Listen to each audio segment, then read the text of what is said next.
Hello and welcome back to my craft room. Well, I've been away for a week. We had a lovely time. We were down in the Cotswolds, beautiful part of the country, and had a lovely time, saw family, the sun shone all week. It was brilliant, but I didn't half miss my craft room. I took a little sketchbook with me and I've been sketching out some ideas ready for Inktober and things, but yeah, nothing like being in my proper craft room. And I miss talking to YouTube.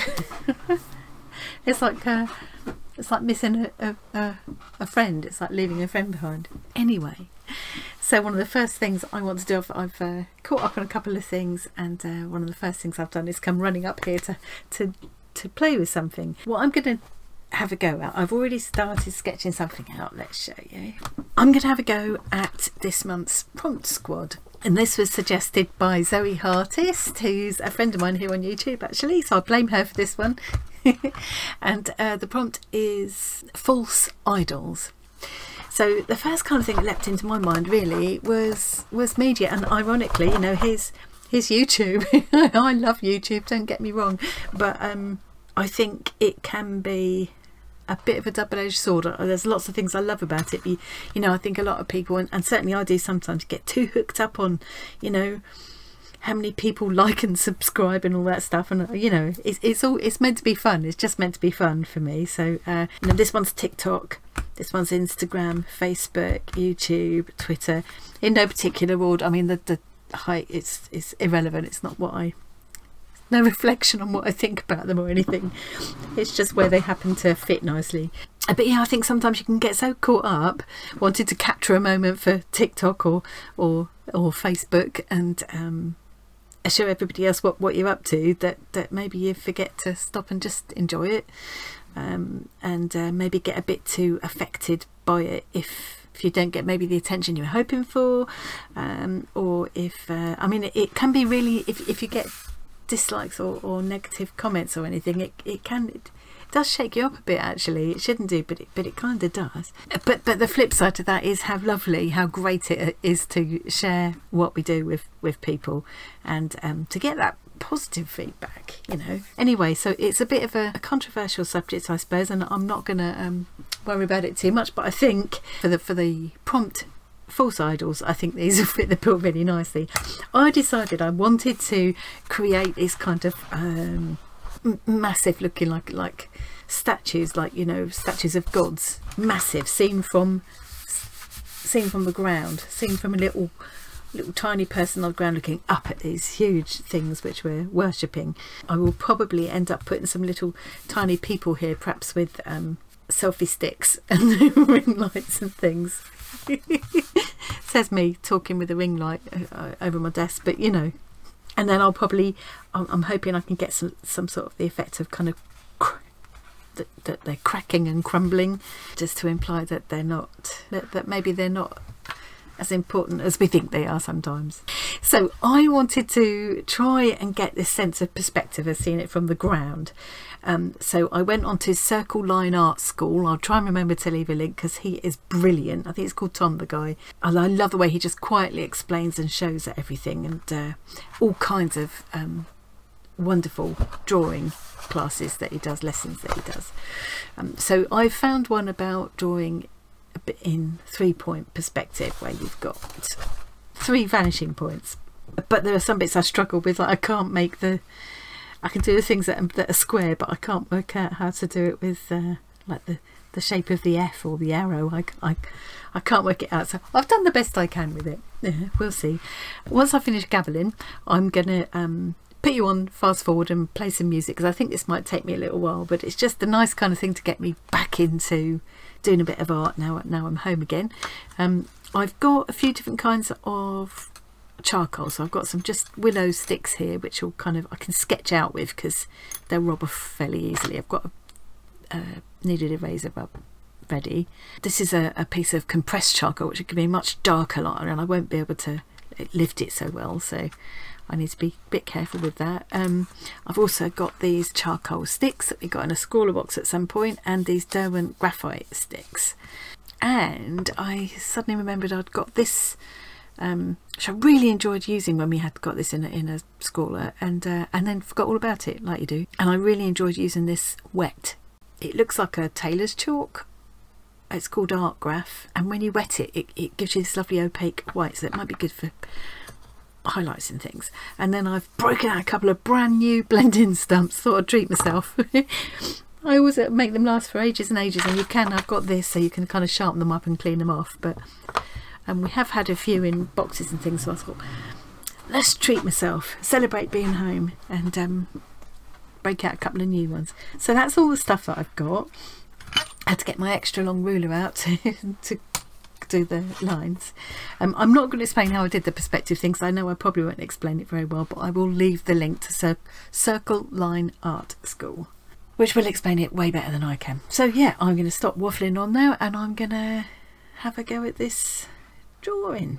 I've sort of indicated clouds up here, so it goes way up into the clouds. Twitter bird just like a weather vane up there. Okay, wish me luck. I'll see you at the other end.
I'm quite happy with how that is at the moment. I'm still thinking I'm going to do some little figures down the bottom, but I'm just going to walk away from it for a little while because I do need to get dinner sorted anyway. And I think if I do the figures, they will be very small figures down here, and I want this to look gigantic. Yeah, so I'm quite happy with how that turned out. So my first bit of my first effort in over a week since we've been away, so I feel like I've probably come home now. So if I add any more to that, I'll take a picture of it afterwards and put it on the end so you can see, and I'll probably bang it on Instagram as well anyway. And that's it from me today. Thank you very much for watching. I hope you enjoyed that, and I will see you again really soon.